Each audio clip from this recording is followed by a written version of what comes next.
నమస్తే అండి. నేను doctor Lakkireddy Kiran Kumar Reddy, senior interventional cardiologist, owners heart institute, Champapet, Hyderabad. So మనం అందరం కూడా న్యూస్ వింటా ఉన్నాము, వైరస్ వైరస్ వైరస్ అనేది. సో ఏంటి వైరస్, ఎందుకు ఇంత అలర్ట్ వస్తూ ఉంది రెగ్యులర్గా న్యూస్లో అంటే, మంకీ పాక్స్ వైరస్ అనేది వింటా ఉన్నాం.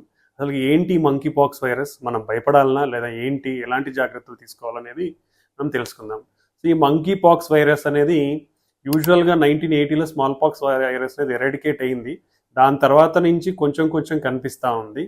బట్ 2022-23 మధ్యలో కొంచెం అవుట్ బ్రేక్ అనేది జరిగింది. అంటే కొంచెం కేసెస్ అనేది ఎక్కువగా కనిపిస్తున్నాయి. ఇండియాలో కూడా 2022 నుంచి ఆల్మోస్ట్ ఇప్పటికి ఒక 20 కేసెస్ 24 కేసెస్ అనేది చూసాము. మా లాస్ట్ మార్చ్ 24లో కూడా ఫ్యూ కేసెస్ చూసాము మనము.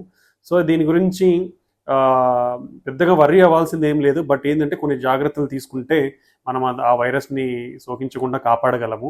సో యూజువల్గా ఇది స్మాల్ పాక్స్ వైరస్ జాతికి చెందినది. సో ఈ మంకీ పాక్స్ వైరస్లో లక్షణాలు ఎలా ఉంటాయంటే, జ్వరం ఉంటుంది, అలానే ర్యాష్ అంటాం, అంటే మన మొహం మీద కానీ చేతుల మీద కానీ ఎర్రగా మచ్చలు రావడము, ఆ మచ్చలు వచ్చిన తర్వాత కొంచెం ఫ్లూయిడ్ లాగా బ్లిస్టర్స్ అంటాం, అలా రావడం జరుగుతూ ఉంది. దాంతోపాటు ఒళ్ళు నొప్పులు, గొంతు రాపిడి ఇదంతా ఉండే అవకాశం ఉండొచ్చు, తలనొప్పి ఇదంతా కూడా. సో యూజువల్గా ఇవి సిమ్టమ్స్ ఉంటాయి. దెన్ వీళ్ళల్లో mostly around majority of the people 2 నుంచి 4 వారాల లోపలంతా రికవర్ అయిపోతారు.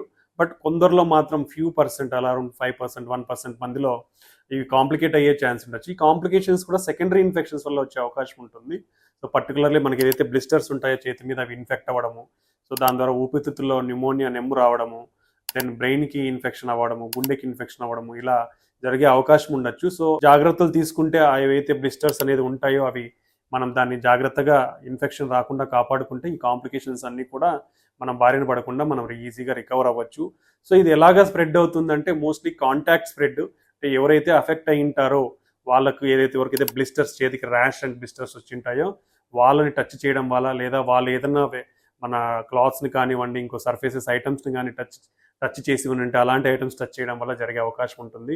So skin to skin contact కానివ్వండి, లిప్స్ టు లిప్స్ కాంటాక్ట్ ఈ విధంగా జరిగే అవకాశం ఉంటుంది.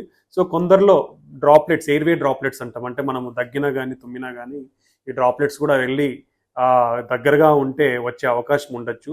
ఇవి కామన్గా ఏ విధంగా వైరస్ అనేది వ్యాప్తి చెందింది అనేది దానికి లక్షణాలు మనం చూసాము. దెన్ దీన్ని ఎలా నివారించవచ్చు అంటే, ఇది రాకుండా ఎలాంటి జాగ్రత్తలు తీసుకోవచ్చు అంటే, ఎవరైనా అఫెక్ట్ అయిన వాళ్ళు ఉంటే వాళ్ళని ఒక 2 to 4 వీక్స్, అంటే వాళ్ళకి ఏవైతే ఫీవర్ కానివ్వండి ఇదంతా తగ్గేంత వరకు, లేదంటే ఎవరికైనా మచ్చలు వచ్చి ఉంటే చర్మం మీద కానీ మొహం మీద కానీ అవన్నీ కూడా మానిపోయేంత వరకు కూడా వాళ్ళని కొంచెం హాస్పిటల్లో కానీ ఇంట్లో సపరేట్ రూమ్లో కానీ ఐసోలేట్ చేసి ఉంచితే వాళ్ళ ద్వారా మీకు ఆ ఫర్దర్ ఇన్ఫెక్షన్ అనేది రాకుండా మనం కాపాడుకున్న వాళ్ళం అవుతాము. సో వాళ్ళు ఏ వస్తువులైనా వాడినా అవన్నీ కూడా పరిశుభ్రంగా చేసి వాడుకోవాల్సిన అవసరం ఉంది. వాళ్ళని కాంటాక్ట్ అనేది తగ్గించుకోవాలి. దగ్గరగా ఉండి మాట్లాడకుండా డ్రాప్లెట్ స్ప్రెడ్ అనేది తగ్గించుకునే అవకాశం చేసుకుంటే దాని నుంచి మనము వ్యాధి రాకుండా కాపాడుకోవచ్చు. ఒకవేళ వచ్చిన వాళ్ళకు ఎలాంటి ట్రీట్మెంట్స్ ఉన్నాయంటే, వచ్చిన వాళ్ళకి యూజువల్లీ సిమ్టమాటిక్ ట్రీట్మెంటే ఉందండి ఈ వైరస్లో. సో ఫీవర్ కానీ, ఒళ్ళు నొప్పులు కానీ వస్తే మనం కామన్గా తీసుకునే యాంటీపైరెటిక్స్ అంటాం, అంటే జ్వరం తగ్గించేటివి మెడికేషన్స్ అందుకు తీసుకోవాల్సిన ఉంటుంది. అండ్ పెయిన్ మెడికేషన్స్ తీసుకోవాల్సిన అవసరం ఉంటుంది. ఒకవేళ కాంప్లికేట్ అయితే దాని స్పెసిఫిక్ ట్రీట్మెంట్ యాంటీబయాటిక్స్ కానీ ఇవి వాడాల్సిన అవసరం ఉంటుంది. సో ఎక్కువ వ్యాప్తి చెందకుండా ఏం చేయాలంటే, వ్యాక్సినేషన్ అనేది మనకి ఇంతకుముందు స్మాల్ పాక్స్ అనేది కొన్ని ఇయర్స్ బ్యాక్ స్టాప్ చేశారు కాబట్టి వ్యాక్సినేషన్ అనేది ఎంపాక్స్ వ్యాక్సినేషన్ కొన్ని చోట్ల ఉంది. సో ఇలాంటి వాళ్ళు హై రిస్క్ కేటగిరీ వాళ్ళైతే తీసుకోవచ్చు అవైలబిలిటీలో ఉంటే. సో బేసికల్లీ మనము ఇది వ్యాప్తి చెందకుండా ఉండాలంటే కాంటాక్ట్ అనేది తగ్గించుకోవాలి. ఎవరైతే ఎఫెక్ట్ అయినారో వాళ్ళ దగ్గర నుంచి కాంటాక్ట్ లేకుండా చూసుకుంటే మనం అది రాకుండా కాపాడుకున్న వాళ్ళం అవుతాం. అదేవిధంగా మాస్కులు ధరించి రెస్పిరేటరీ డ్రాప్లెట్స్ ద్వారా స్ప్రెడ్ కాకుండా చూసుకుంటే పక్కన వాళ్ళకి రాకుండా మనం కాపాడుకున్న వాళ్ళం ఏమవుతాం. సో ఈ జనరల్ ప్రికాషన్స్ తీసుకుంటే ఈ మంకీ పాక్స్ వైరస్ నుంచి అందరూ కూడా భయపడాల్సిన అవసరం లేదు. ఇదంతా కూడా సిమ్టమాటిక్ ట్రీట్మెంట్. మెయిన్ థింగ్ ముఖ్యంగా మనం తీసుకోవాల్సిన జాగ్రత్త లేదంటే, ఎవరైతే అఫెక్ట్ అయి ఉంటారో వాళ్ళు ఫర్దర్ ఇన్ఫెక్షన్స్ అనేది లేకుండా చూసుకోవాలి. సెకండరీ బ్యాక్టీరియల్ ఇన్ఫెక్షన్స్, తద్వారా కాంప్లికేషన్స్ అనేది ప్రివెంట్ చేయగలుగుతారు. ఆ విధంగా ఈజీగా రికవర్ అయ్యే ఛాన్స్ ఉంటుంది.